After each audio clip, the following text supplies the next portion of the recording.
Salut à toutes et à tous, nous sommes le lundi 31 août 2020, c'est la rentrée, j'espère que vous avez passé un bon week-end, c'est Sarah Monet, vous écoutez Flash Foot.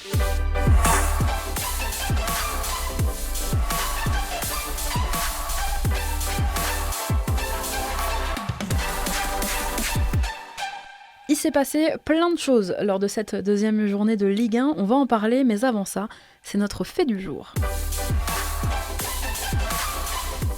L'Olympique de Marseille faisait hier soir son retour en Ligue 1. C'était l'affiche du dimanche soir et le moins que l'on puisse dire, c'est que les Marseillais ont souffert face à une valeureuse équipe de Brest. André Villas-Boas, privé notamment de Valentin Rongier, s'est appuyé sur un 4-3-3 en titularisant sa nouvelle recrue, Leonardo Balerdi, en charnière centrale. Pas un grand succès puisque le jeune Argentin est impliqué sur les 2 buts adverses. Malmené par une formation brestoise joueuse, l'OM s'est fait peur jusqu'au bout, mais a fini par remporter son premier succès de la saison. Les Marseillais peuvent d'ailleurs remercier la maladresse de Brest dans les 2 surfaces. Score final 3-2, doublé de Kaleta Tchar et but de Florian Thauvin côté marseillais. Romain Fèvre et Gaëtan Charbonnier ont eux réduit l'écart pour les Brestois. Et là, tranquillement, discrètement, l'Olympique de Marseille n'a finalement perdu qu'un seul de ses 18 derniers matchs de Ligue 1. Alors malgré une préparation complexe, tronquée par les cas de coronavirus et le report du premier match de la saison, je tiens à saluer quand même la performance de Florian Thauvin, impliqué sur les 3 buts marseillais hier soir. Un but, il nous a fait sa spéciale, et 2 passes D. Alors pour son premier match complet depuis plus d'1 an, Arjen Toven a fait un retour très remarqué. Son dernier but en Ligue 1 remontait au 24 mai 2019. Pour le reste, on a vu hier soir à Francis Leblé des Olympiens un peu en manque de rythme, à l'image de la soirée très compliquée qu'a passée Nemanja Radonjic. Alors ça passe face à Brest, ouais, mais ça passera peut-être pas face au gros, et notamment face au Paris Saint-Germain qui attend les Marseillais de pied ferme dans 2 semaines pour ce qui s'annonce maintenant être un bouillant classique de Ligue 1. Rendez-vous le 13 septembre. Allez, on passe à notre tour des clubs.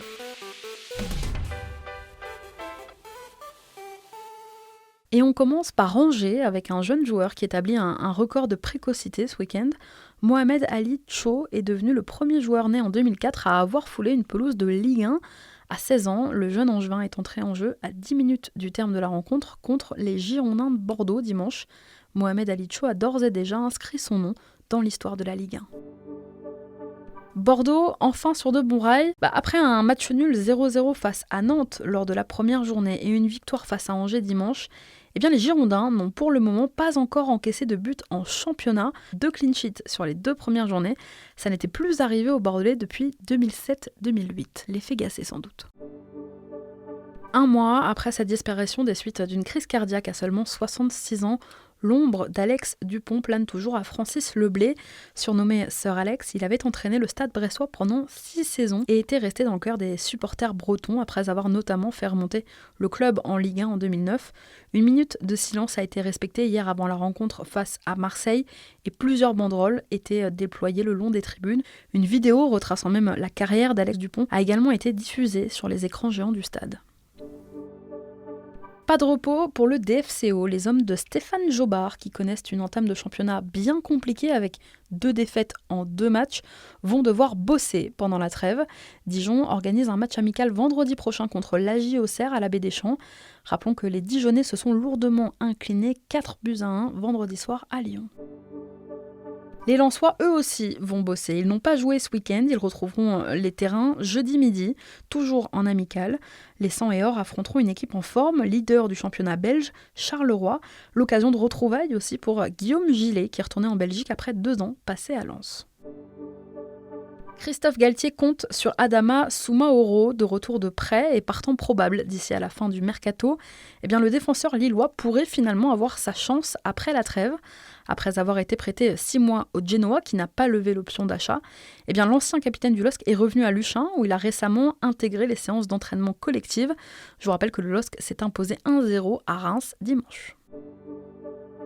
Il va falloir vite apprendre. Cette phrase, elle est signée Christophe Pélissier, le monsieur monté du FC Lorient, qui a estimé que la défaite 2-0 de ses joueurs à Saint-Étienne dimanche s'expliquait en partie par l'inexpérience de ses joueurs, peu familiers de la Ligue 1 pour la plupart.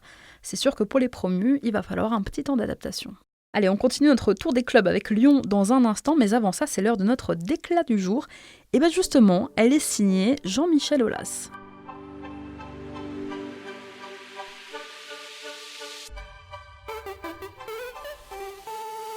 Nous, on n'a pas demandé de report de match. Voilà le petit tacle glissé du président lyonnais aux Parisiens. C'était hier soir, après la victoire des Lyonnaises en finale de la Ligue des Champions. Référence évidente au PSG qui avait demandé le report de leur première rencontre de Ligue 1 face à Lens après avoir disputé et perdu la finale de la Ligue des Champions face au Bayern. Qu'est-ce que vous en dites, monsieur l'arbitre ?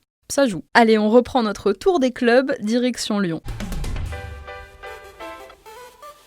D'un côté, une équipe lyonnaise sans Ligue des Champions qui doit se séparer de top players, et de l'autre, un sacré chantier, pour pas dire bourbier, qui attend Ronald Koeman à Barcelone, avec une équipe à reconstruire. Le rapport, on a appris ce week-end par la presse espagnole que c'est Memphis Depay, courtisé depuis quelques semaines par le Barça, qui pourrait arriver en Catalogne sous forme d'échange. Au placard à Barcelone, Samuel Umtiti pourrait lui faire le chemin inverse en revenant dans son club formateur. André Villas-Boas l'a annoncé hier à l'issue du match contre Brest. L'international japonais Yuto Nagatomo est arrivé à Marseille. Doublure de Jordan Amavi à gauche. Il arrive libre quelques mois après la fin de son aventure avec Galatasaray. À 34 ans, l'ancien de l'Inter avait déjà croisé la route de Marseille en février et mars 2012, s'inclinant en huitième de finale de la Ligue des Champions. Il va retrouver son compatriote Hiroki Sakai dans le vestiaire marseillais. Metz doit régler le cas Habib Diallo. Jusqu'à quand Vincent Aignan pourra-t-il compter sur son attaquant ? Sous contrat jusqu'en 2022, meilleur buteur du club la saison dernière, Diallo est toujours là, mais Metz lui a donné un bon de sortie et attend maintenant la bonne offre. On espère au club une vente entre 15 et 20 millions d'euros. En attendant, impossible pour les Messins, et notamment pour son compère en attaque, Ibrahima Niane, de tenter des choses sans lui. Alors il ne faudrait pas que ça traîne trop. Et en attendant, sa présence n'a pas pu empêcher la défaite de son équipe 1-0 contre Monaco dimanche. Et coup dur justement pour Monaco, puisqu'Alexander Golovin, le milieu de terrain monégasque, a dû quitter ses partenaires au quart d'heure de jeu à Saint-Symphorien. L'international russe a été touché à la cuisse gauche. On attend des nouvelles aujourd'hui, mais il pourrait manquer la rencontre contre la Serbie de Pavlovic jeudi et la Hongrie dimanche en sélection nationale. Montpellier a fini à 10 samedi sa rencontre face à Rennes après l'exclusion de son défenseur Florent Mollet, coupable d'un pied haut sur le crâne de Mawassa. L'arbitre lui a d'abord donné un jaune, puis après visionnage des images, ce sera donc rouge. Un carton jugé trop sévère par certains, notamment par Michel Derzakarian en conférence de presse d'après-match. Alors le carton était-il trop sévère ? Qu'est-ce que vous en pensez, vous ? Et bien justement, savez-vous combien de cartons rouges il y a eu en 2 journées de Ligue 1 ? Il y en a eu 9. Le dernier carton rouge du week-end était pour le Nantais Fabio à la 87e contre Nîmes. Les Canaries ont même terminé la rencontre à 9 puisque Louza avait été exclu un peu plus tôt. Amine Gouiri, Kasper Dolberg. 2 matchs et un doublé chacun. Je vous en parlais la semaine dernière, ces deux-là font partie des promesses excitantes de la saison. À 20 et 22 ans, la connexion du duo est déjà décisive pour les Aiglons. On a hâte de voir la suite. Avant de vous donner des nouvelles de Nîmes, on vous partage notre coup de cœur de la semaine dans Flash Foot.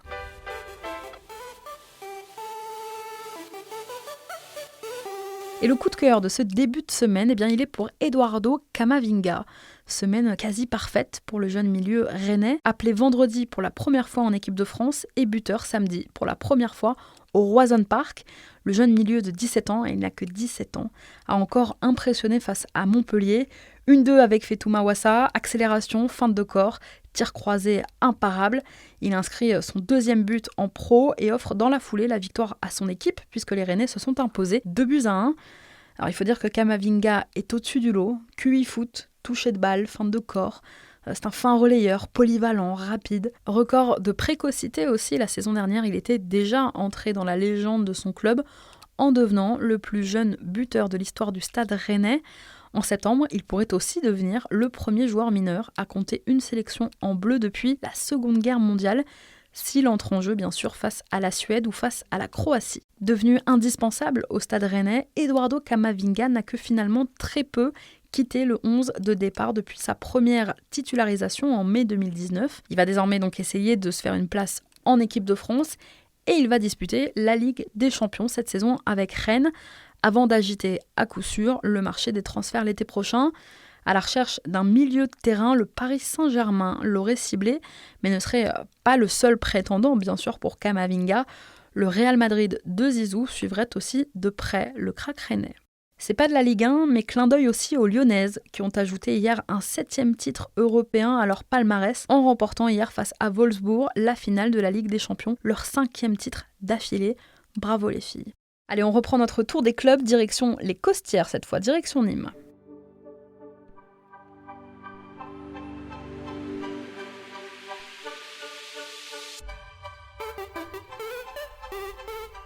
Jérôme Arpinon est toujours à la recherche d'un attaquant. Après la défaite dimanche de Nîmes 2-1 sur la pelouse de Nantes, le coach des Crocos s'est exprimé sur le manque d'efficacité de son équipe et a lancé un appel du pied à sa direction en déclarant attendre toujours un attaquant. Il faut dire que Nîmes a prêté Vlatko Stojanovski en Ligue 2 au début du mois et que Nolan Roux et Clément Deprez ont été tous les deux testés positifs au Covid. À la Beaujoire, Arpinon a dû faire avec Kevin Danquet en pointe, 19 ans. Espérons qu'il soit entendu. Neymar et Nike, c'est fini. C'est la fin d'un des plus gros contrats de sponsoring dans le sport. Après 15 ans de vie commune, la célèbre marque américaine et le Brésilien se séparent. Neymar était l'une des principales égéries de l'équipementier qu'il avait signé alors qu'il n'avait que 13 ans.